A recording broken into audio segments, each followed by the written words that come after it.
मित्रों, वैसे तो प्रेजेंटेशन में काफी कुछ होगा ही, लेकिन थोड़ा जैसे भूमिका में कुलर जी ने बताया है कि अभी तक ये क्षतिपूर्ति केवल किसानों के लिए बनाया गया था कि उनका जो किसी भी नेचुरल कैलेमिटी के कारण से जो नुकसान होता है फसल का नुकसान उसमें रजिस्टर करते थे।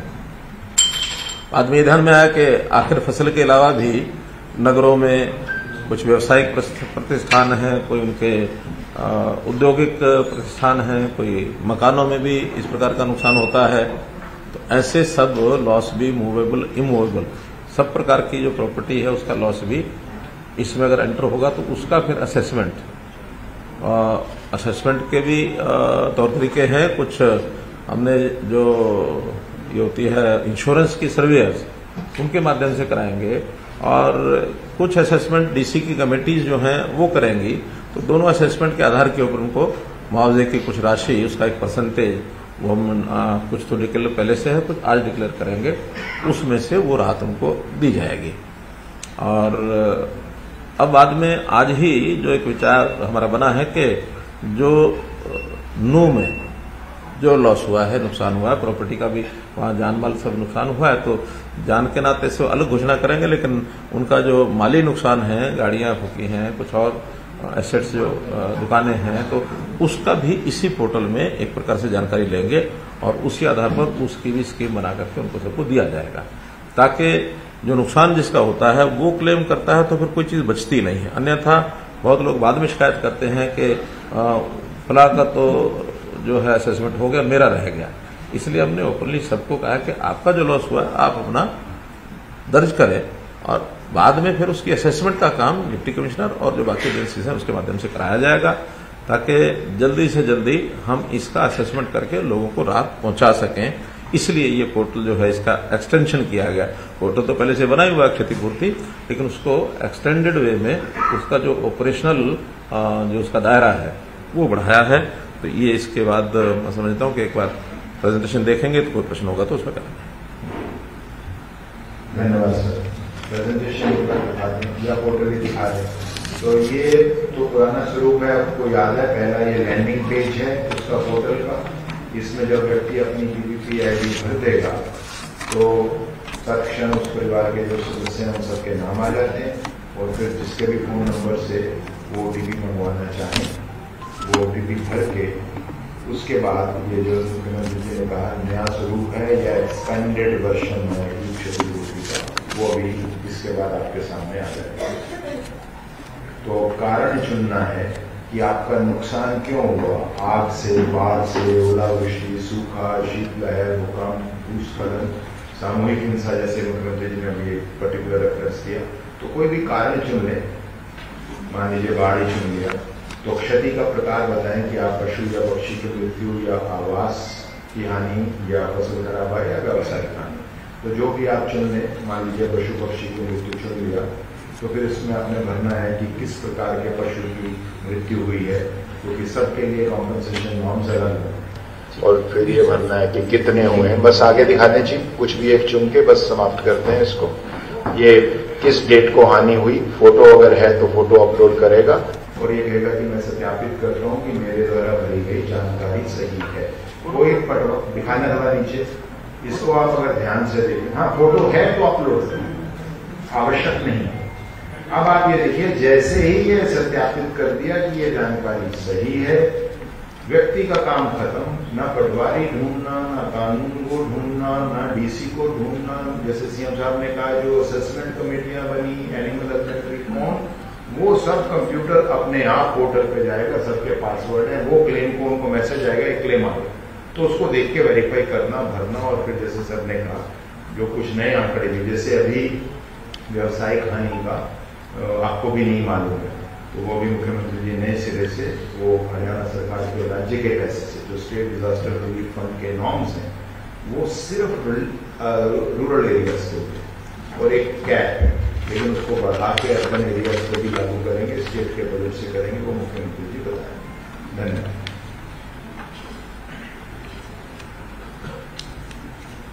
ठीक है जी, ये प्रेजेंटेशन को क्लोज कर देते हैं। और मित्रों, जैसा ये क्षतिपूर्ति का विषय है, पहला जैसे मैंने बताया किसानों वाले से हम शुरू करते हैं। तो जो हमने पोर्टल जिस दिन शुरू किया था उस दिन, क्योंकि उस दिन से ही वो भरने लग गए थे, तो 1 महीने का समय उस समय दिया गया था। तो वो 18 अगस्त तक अपनी जो भी क्लेम है किसान की, जो फसल खराब हुई बाढ़ के कारण से, वो उसमें भर पाएंगे और उसके बाद फिर उसका असेसमेंट करके उनको पैसा दिया जाएगा। जो बाकी सब है, वैसे तो 3 दिन से 4 दिन से इसकी जानकारी हमने लोगों को दे दी थी, तो बहुत से क्लेम इसमें बिना लॉन्च किए भी भरे जा चुके हैं, लेकिन आज इसको विधिवत लॉन्च कर रहे हैं और इसमें कोई समय नहीं रखना है। तो जो वो वाला है सर, फसल वाला, वो तो आपने 18 अगस्त के लिए बोला। हाँ, तो वही समय रहने देते हैं। हाँ ठीक है, तो 18 में भी आज अभी समय पर्याप्त है और मैं समझता हूं कि जो इस समय तक घटनाक्रम है उसके लॉस की जानकारी सबको अपनी है ही, और वो इसमें 18 अगस्त ही इसके लिए रखते हैं, ताकि आज 2 तारीख है तो 16 दिन का समय और मिल जाएगा। फिर इसके बाद उनका सबका आकलन करके उनको दे दिया जाएगा। इसके बाद जो हमने इसकी हर्जाने की राशि तय की है, उसकी एक परसेंटेज जो हमने आपके माध्यम से लोगों को जो बतानी है, उसमें 2 प्रकार का है। तो मूवेबल प्रॉपर्टी है, इमूवेबल प्रॉपर्टी है। मूवेबल प्रॉपर्टी यानी मकान यानी बिल्डिंग को छोड़ करके बाकी लगभग सारी इमूवेबल रहती है, मूवेबल रहती है। मकान है वो इमूवेबल है। तो मूवेबल प्रॉपर्टी का जहां तक विषय है, उसमें यदि 5 लाख रुपए तक किसी का लॉस है, असेस्ड लॉस, उसका 80% अर्थात 4 लाख रुपया तक उनको दिया जाएगा। जितना लॉस होगा उसका 80%। 5 से 10 लाख तक 70%, 10 लाख से 20 लाख तक 60%, 20 लाख से 50 लाख तक 40% जो एडिशनल है उसका ये जाता जाएगा, और 50 लाख से 1 करोड़ रुपए तक 30%, 1 करोड़ से 1.5 करोड़ रुपए तक 20%, और ये सब मान लो 1.5 करोड़ तक भी हो जाता है, इससे ऊपर भी होता है। तो एक अपर कैप लगाइए कि टोटल 50 लाख तक, और ये कंपनसेशन जो है इस लॉस का मिलेगा। इससे ऊपर मैं मान के चलता हूं जो इससे बड़े जो भी लोग होते हैं, सामान्यतया सब लोग अपना इंश्योरेंस कराते हैं। ये तो उस इवेंचुअलिटी में है जिसने इंश्योरेंस ही नहीं कराया है, ताकि ऐसे समय पर उनको भी एक मरहम जो है वो लग सके। तो यानी 1 रुपए से लेकर 50 लाख तक का लॉस, इस परसेंटेज के हिसाब से लगभग 1.5 करोड़ तक के नुकसान के लोगों को ये लाभ उसी हिसाब से इंक्रीज होता जाएगा। 1.5 करोड़ से ऊपर का है तो 50 लाख उसकी फिक्स राशि है। ये तो है मूवेबल प्रॉपर्टीज। इसके अंदर कोई मानो व्हीकल है, उसका स्टॉक है, उसकी मशीनरी है, प्लांट है, तो ये सारे इस प्रकार के विषय हैं इसमें कवर होंगे। और जो बिल्डिंग्स हैं अर्थात जो इमूवेबल प्रॉपर्टी है, उसमें पहले से हमारी योजना चल रही है, और उसी के अंतर्गत अगर 1 लाख तक का है तो वो कंप्लीट 100% देंगे, 1 से 2 लाख 75%, 2 से 3 लाख 60%, 3 से 5 लाख 50%, 5 से 7 लाख 40%, और 7 से 25 लाख तक 30%, और इसको भी कैप किया है 25 लाख पर, कि मैक्सिमम किसी बिल्डिंग का अगर कोई लॉस होता है, मानो उसमें क्रैक आया है, उसमें कोई फर्श टूट गया, उसमें दीवार गिर गई, उसमें टोटल भी गिर गई, तो भी मैक्सिमम 25 लाख रुपए तक का उसका लॉस ये हमने इसमें कवर किया है।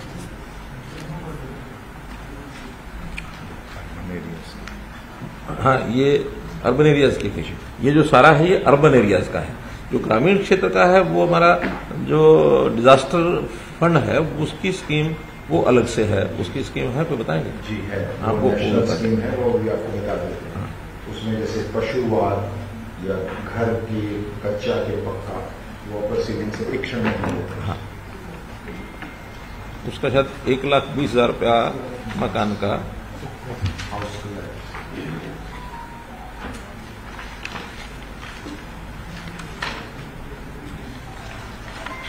लेकिन उसमें भी जो है मुझे लगता है थोड़ा राशि कम है, और हम उसको रिवाइज करेंगे, रिवाइज करके आपको बताएंगे। ग्रामीण क्षेत्र वाला जो है उसकी राशि आपको बताएंगे जो पहले से तय है जी। लेकिन वो मैंने एक बार देखा है, उसमें कुछ मुझे कम लगे। कहा था कि आप बताना चाहते हैं। हाँ। जो घर का है फुल्ली डैमेज हाउस 1,20,000 पर हाउस, और अगर पार्शियली डैमेज हाउस है जहां पे कम से कम 15% नुकसान हुआ है, तो 10,000 रुपये प्रति घर पक्के के लिए, और झोंपड़ी के केस में 8,000 रुपये प्रति हाथ प्रति झोंपड़ी, और कैटल शेड 3,000 प्रति शेड। इसका विचार करेंगे, दोबारा से इसकी घोषणा हम करेंगे। हाँ, ये कई साल पुराना है, उस पर 18 का शायद कब का है? ये बाढ़ आने से पहले जो हमारा इस साल का रिविजन भारत सरकार ने किया था वो। लेकिन एक बात यह है कि जो भारत सरकार के कंपनसेशन नॉर्म्स होते हैं, अगर आप फसलों में देखेंगे तो उससे कहीं ज्यादा हम देते हैं अपने पैसे से। तो मुख्यमंत्री जी कह रहे हैं कि इससे भी ऊपर स्टेट बजट से दिया।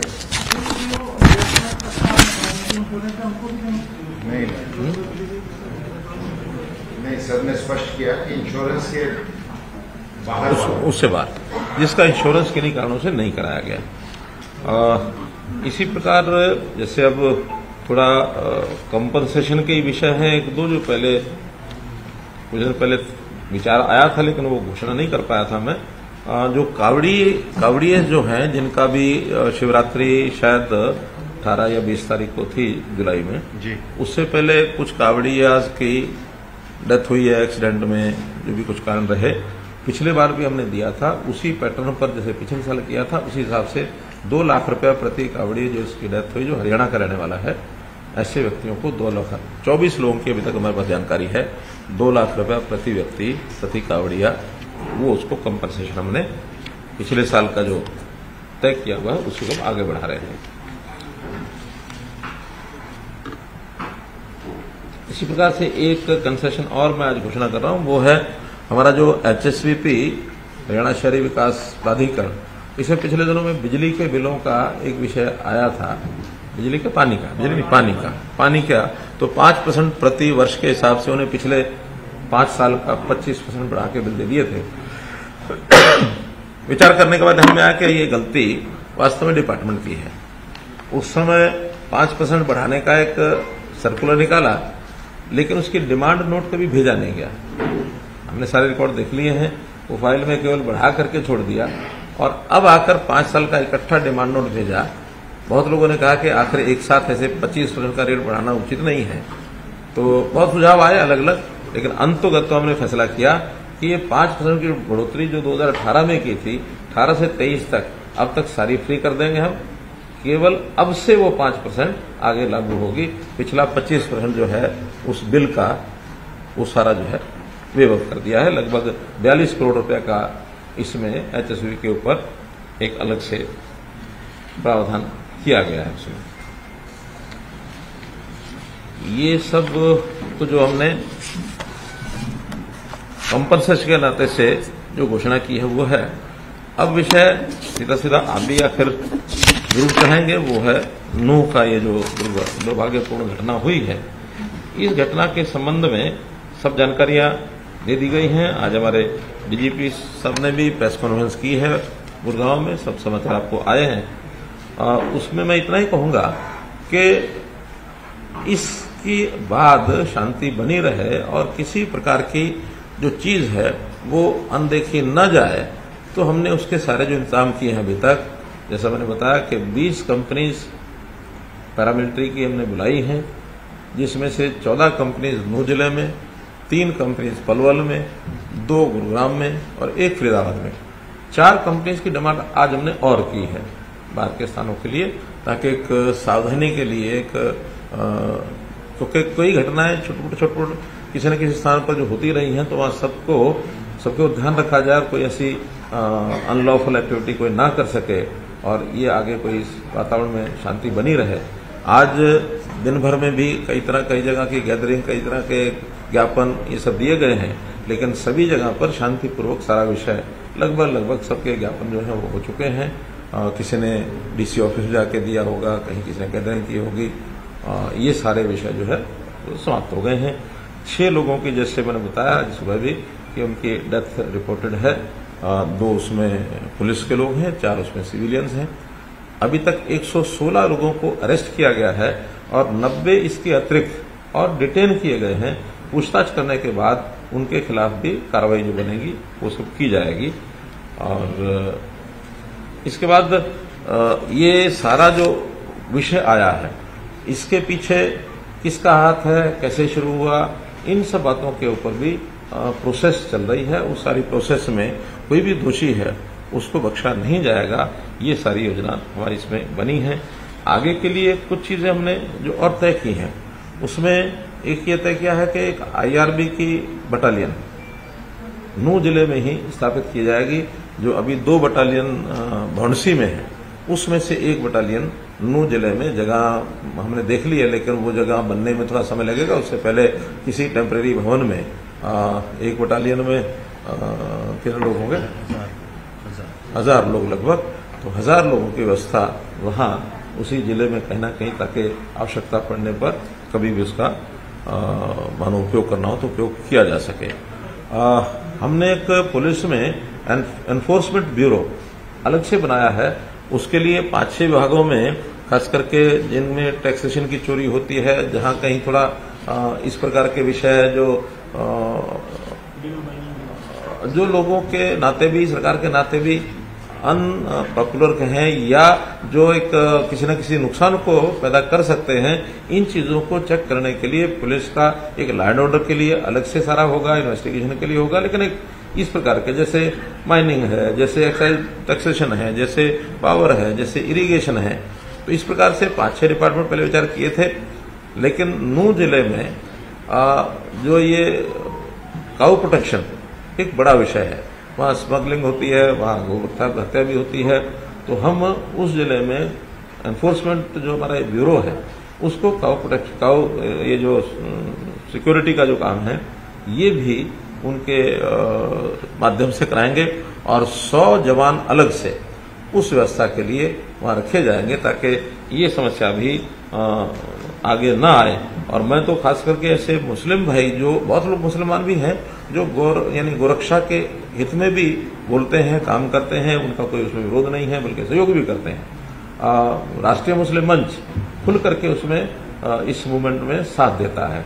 तो मैं तो ऐसे मुस्लिम नौजवानों को भी प्रोत्साहन के नाते से अलग से योजना बना करके भी उनको प्रोत्साहन देंगे कि मुस्लिम लोग भी अगर गोरक्षा में आगे आते हैं, ताकि वहां किसी प्रकार का आपसी भाईचारा ये न बिगड़े, हमेशा के लिए इन चीजों को हम ठीक कर सकें। तो इसका भी एक अलग से हम योजना बनाएंगे।